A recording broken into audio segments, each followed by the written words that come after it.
Hello students, we are back with another video.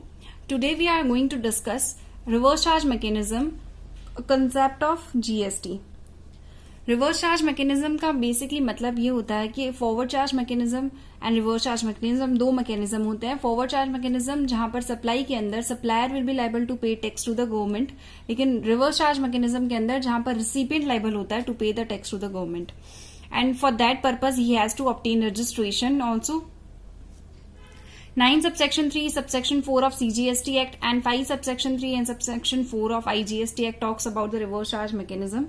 9 subsection 3 और subsection जो 5 subsection 3 है ये क्या बात करते हैं कि गवर्नमेंट ने कुछ नोटिफाइड गुड्स एंड सर्विसेज बताए हैं जिसके ऊपर रिसिपिएंट को पे करना है. Where there is unregistered supplier वहां पर भी रिसिपिएंट को जो है रिवर्स चार्ज के अंदर पे करना पड़ता है. और कुछ जो नोटिफाइड गुड्स एंड सर्विसेज की बात करते हैं तो वहां पर नोटिफाइड जो 9 सबसेक्शन 4 के अंदर रियल स्टेट सेक्टर को किया गया है कि रियल स्टेट सेक्टर में जो भी सप्लाई की जाएगी बाय एन अनरजिस्टर्ड सप्लायर वहां पर जो है रिसिपिएंट को टैक्स पे करना पड़ेगा. सीमेंट एंड कैपिटल गुड्स में तो ऑलवेज आरसीएम रहेगा, लेकिन इनपुट एंड इनपुट सर्विसेज के केस में ओनली 20% जो है will not be liable to pay under reverse charge mechanism, but after that there will be reverse charge mechanism. तो goods हमारे कोर्स में नहीं है तो हम लोग सर्विसेज को यहाँ पे डिस्कस करते हैं. तो सर्विसेज के अंदर फर्स्ट जो एंट्री है वो बात करती है गुड्स ट्रांसपोर्ट एजेंसी की. गुड्स ट्रांसपोर्ट एजेंसी मतलब जो भी ट्रांसपोर्टेशन की सर्विस दी जा रही है गुड्स की बाय रोड, तो वहां पर जो जीटी सर्विस दे रहा है इन 7 लोगों को, तो वो यहाँ पर जो है लाइबल रहेंगे to pay under reverse charge mechanism. लेकिन जीटी के पास ऑप्शन होता है कि वो चाहे तो ले सकता है फॉरवर्ड चार्ज मैकेनिज्म, चाहे ले सकता है रिवर्स चार्ज मैकेनिज्म. सो पहले हम बात करते हैं ये 7 लोग हैं कौन. तो फैक्ट्री है, factory registered under or govern under by the factories act. Society, cooperative society, then कोई भी पर्सन जो रजिस्टर्ड है CGST, SGST, UTGST, IGST act के अंदर, या फिर कोई भी बॉडी कॉर्पोरेट जो स्टैब्लिश्ड है by under law. Partnership firm whether registered or not including association of person and casual taxable person located in taxable territory के अंदर जो ये 7 लोग लोकेटेड है वो लोग रिवर्स चार्ज के अंदर लाइबल है to pay the tax. GT के पास ऑप्शन है, चाहे तो वो ले सकता है फॉरवर्ड चार्ज मैकेनिज्म जहां पर उसको 12% आएगा with ITC and 5% tax pay करना विदाउट आईटीसी, और चाहे तो वो ऑप्ट कर सकता है फॉर रिवर्स चार्ज मैकेनिज्म जहां पर 5% आएगा विदाउट आईटीसी. एंड बाकी जो भी लोग इन लोगों के अलावा जिनको भी जीटी की सर्विस जो जाती है वो एग्जम्प्ट रहती है फ्रॉम जीएसटी. अब जो भी डिपार्टमेंट ऑफ गवर्नमेंट या एस्टैब्लिशमेंट या लोकल अथॉरिटी गवर्नमेंट एजेंसी जिन्होंने रजिस्ट्रेशन लिया है for the purpose of TDS only, उन लोगों को यहाँ पर आरसीएम के अंदर टैक्स पे करने की जरूरत नहीं है. एंड जो फॉरवर्ड चार्ज मैकेनिज्म अगर जीटी ऑप्ट करता है कि वो जीएसटी पे करेगा फॉरवर्ड चार्ज मैकेनिज्म से, तो उसका डिक्लेरेशन उसको देना पड़ेगा. And while taking registration he has to mention that option he is exercising, and also in tax invoice उसको डिक्लेरेशन देकर चलना पड़ेगा कि उसने फॉरवर्ड चार्ज मैकेनिज्म ऑप्ट किया है. नेक्स्ट हमारे पास जो एंट्री है that is in respect of advocate, individual advocate including senior advocate और फर्म ऑफ एडवोकेट्स. अगर वो लोग बिजनेस एंटिटी को सर्विस प्रोवाइड कर रहे हैं तो बिजनेस एंटिटी जो है चाहे वो रजिस्टर्ड है या नहीं है तो उन लोगों को वहां पर टैक्स पे करना है under reverse charge. Third entry बात करते हैं हम लोग यहाँ पर दैट इज आर्बिट्रल ट्रिब्यूनल. तो आर्बिट्रल ट्रिब्यूनल अगर कोई भी सर्विस देता है किसी भी बिजनेस एंटिटी को लोकेटेड इन टैक्सेबल टेरिटरी, तो that business entity will be liable to pay under reverse charge. Sponsorship की सर्विसेज अगर कोई भी पर्सन दे रहा है, किसको दे रहा है, body corporate and partnership firm को, तो that partnership firm and body corporate will be liable to pay under reverse charge. Fifth entry आती है हमारे पास, अगर central government, state government, local authority, union territory इन्होंने अगर पीवीटी की सर्विस छोड़ दो. पीवीटी है हमारे पास डिपार्टमेंट ऑफ पोस्ट की सर्विस अगर दी जा रही है या फिर दी जा रही है in relation to vessel, aircraft और ट्रांसपोर्टेशन ऑफ गुड्स और पैसेंजर, तो इन तीनों के सर्विसेज को छोड़ दो.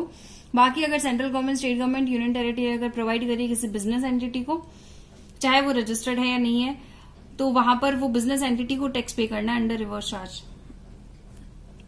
एंड अगर रेंटिंग ऑफ इमूवेबल प्रॉपर्टी की सर्विस दे रहा है central government, state government, union territory, local authority, किसी भी पर्सन जो रजिस्टर्ड अंडर सीजीएसटी एक्ट, तो that person will be liable to pay under reverse charge. इसकी एक एक्सप्लेनेशन है विच इज कि अगर पार्लियामेंट या स्टेट लेजिस्लेचर है अगर वो लोग सर्विस प्रोवाइड करें तो उनके ऊपर भी entry 5 and 5A will be applicable.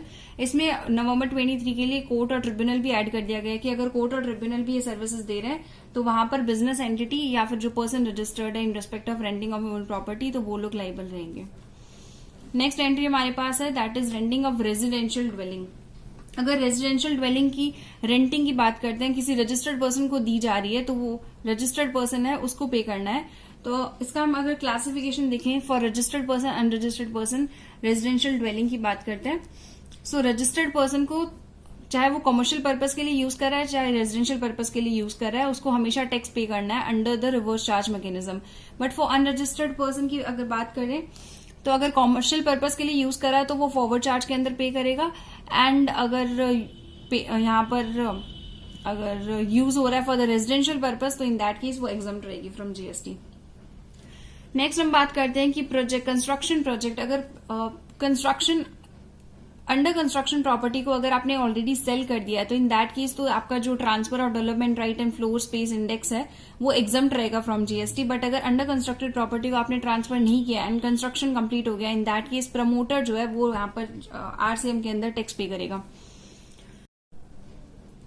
Long term lease में भी सेम ही कॉन्सेप्ट है, तो वहां पर भी कोई भी पर्सन अगर यहाँ पर सर्विस दे रहा है तो promoter will be liable to pay tax under reverse charge.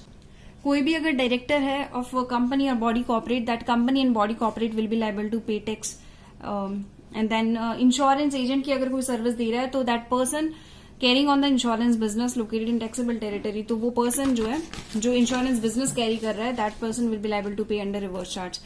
Next entry हमारे पास रिकवरी एजेंट अगर कोई सर्विस दे रहा है, तो banking company, financial institution, non banking financial company, these persons will be liable to pay under reverse charge.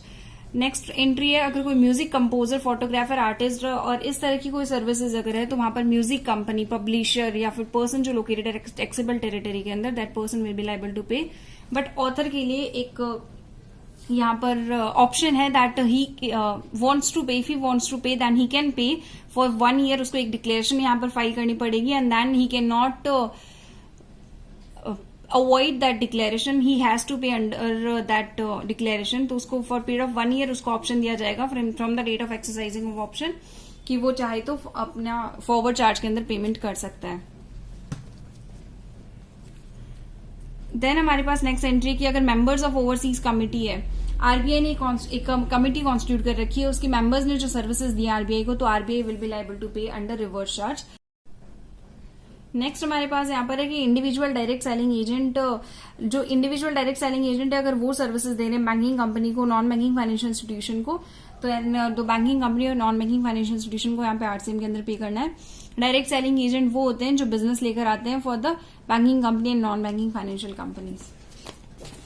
Next entry जो business facilitator है, वहां पर बैंकिंग कंपनी पे करके चलेगी, और एजेंट ऑफ बिजनेस कॉरेस्पॉन्डेंट है तो वहां पर बिजनेस कॉरेस्पॉन्डेंट पे करके चलेगा। इसकी एक एग्जाम्पशन में एंट्री है कि अगर रूरल एरियाज के अंदर अगर बिजनेस फैसिलिटेटर और बिजनेस कॉरेस्पॉन्डेंट बिजनेस लेके आते हैं, तो इनका जो है वो एग्जम्प्ट रहता है, there will be no tax charge on whatever payment made to them.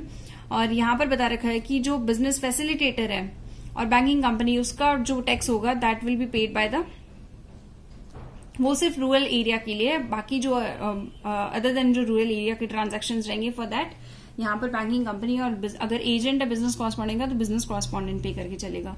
Next हमारे पास है सिक्योरिटी की सर्विस, अगर कोई भी पर्सन सिक्योरिटी की सर्विस दे रहा है other than body corporate, in that case registered person को वहां पर पे करना पड़ेगा। बट यहाँ पर 2 लोगों को एक्सक्लूड किया गया है। फर्स्ट जो कि डिपार्टमेंट है, गवर्नमेंट का डिपार्टमेंट, एस्टेब्लिशमेंट या फिर लोकल अथॉरिटी गवर्नमेंट एजेंसी है जिन्होंने रजिस्ट्रेशन लिया है for the purpose of deduction of TDS. And second जो कंपोजिशन स्कीम के अंदर आ रहे हैं अंडर सेक्शन 10, उन लोगों को यहाँ पर नहीं लेना है, that means they are not liable to pay under RCM. बाकी जो कोई भी पर्सन है अदर देन बॉडी कॉर्पोरेट को छोड़ दो, अगर सिक्योरिटी की सर्विसेज दे रहे हैं to any person, registered person को, तो वो रजिस्टर्ड पर्सन लायबल रहेंगे to pay tax under RCM. Next entry हमारे पास है that is renting of motor vehicle. Renting of motor vehicle के अंदर बता रखा है कि कोई भी पर्सन बॉडी कॉर्पोरेट के अलावा अगर सर्विस प्रोवाइड कर रहा है एंड वो सर्विस जो प्रोवाइड किया जा रहा है उसका बिलिंग 12% की जीएसटी पर नहीं होना चाहिए, तो वो पर्सन, और साथ ही साथ में उस इनवॉइस के अंदर इंक्लूडेड होना चाहिए कॉस्ट ऑफ फ्यूल। ऐसे सर्विसेज के लिए जो बॉडी कॉर्पोरेट को प्रोवाइड की जा रही है वहां पर जो है आरसीएम यहाँ पर लगेगा एंड बॉडी कॉर्पोरेट्स को यहाँ पर टैक्स पे करना पड़ेगा। आई एम रिपीटिंग दिस, कोई भी person other than body corporate service provider है एंड उसकी जो बिलिंग के अंदर है कॉस्ट ऑफ फ्यूल इंक्लूडेड है in consideration and that bill should not be of 12% GST. Service provider अगर प्रोवाइड कर रहा है service to any body corporate then only will be GST applicable. Next हमारे पास है लेंडिंग ऑफ सिक्योरिटी की service. अगर तो उस केस के अंदर लेंडर जो है बोरोवर को सर्विस दे रहा है, तो in that case borrower will be liable to pay tax here. So I have taken an example. A के पास सिक्योरिटीज पड़ी हैं, वो बन जाएगा लेंडर, बी है एजेंट एंड सी बोरोवर है। सी को पता है कि एक ट्रांजैक्शन के अंदर जो है प्रॉफिट होने वाला है, then he is seeking for someone who can lend him securities. तो वो बी के पास जाता है, बी को बोलता है कि इसको सिक्योरिटीज चाहिए, तो बी क्या करेगा, ए को जानता है बी एंड ए से वो सिक्योरिटीज जो लेकर है वो सी को दे देता है। सी उसको इन्वेस्ट कर देता है, अर्न कर लेता है उसमें प्रॉफिट्स एंड देन उनको आफ्टर सम टाइम उसको वापस रिटर्न कर देता है बी को, एंड देन ए के पास चली जाती है। So this is lending of the security का प्रोसेस है। सो यहां पर जो है lender is A and borrower is C. तो इन दैट केस जो है सी ही इसमें जो है आरसीएम के अंदर पे कर देगा। सिक्योरिटी प्रोवाइड इसने किया, service provider here is A and service recipient is C by lending his securities. तो यहां पर सी ही पे कर देगा एज, क्योंकि सी को पता भी नहीं ए के बारे में, ना ही ए को पता है। तो जो जिसने प्रॉफिट्स अर्न किए हैं तो वो उसको उस ट्रांजैक्शन पे लेंडिंग की जो सर्विसेज है उसके ऊपर जो है सी खुद ही पे कर देगा यहां पर आरसीएम के अंदर। सो यहाँ पर इसकी एक्सप्लेनेशन बता रखी है, that is towards the motor vehicle service. Motor vehicle service में हमने जो पढ़ा था कि 12% वाला बिलिंग नहीं होना चाहिए, तो वही जो है आरसीएम के अंदर पे कर सकता है। तो जहां पर जीएसटी में 12% लग रहा है तो that should be only for forward charge mechanism, और यहाँ पर जीएसटी सप्लायर को पे करना पड़ेगा। और 5% वाले के अंदर अगर supplier other than body corporate है, रिसिपिएंट बॉडी कॉर्पोरेट है, in that only that case reverse charge यहाँ पर एप्लीकेबल होगा। अदरवाइज हमेशा क्या रहेगा, फॉरवर्ड चार्ज मैकेनिज्म आएगा। So this is the whole chapter we have discussed RCM के बारे में जो रेलिवेंट है। So these things has to be kept in mind. और यहाँ पर एक चीज और बता रखी है कि 2 तरह की जो सर्विसेज होती हैं जहां पर रिसिपिएंट जो है उसको पे करना होता है under IGST act.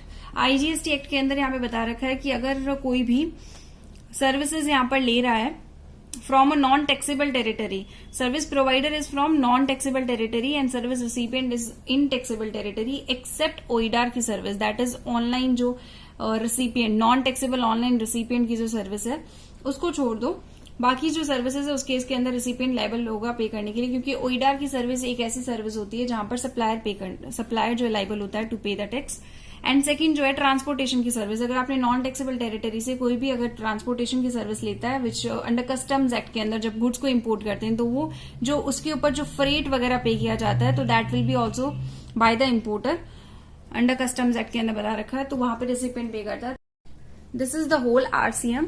So see you in the next video. अगर कोई भी डाउट हो तो आप कमेंट सेक्शन में बता सकते हैं। Thank you.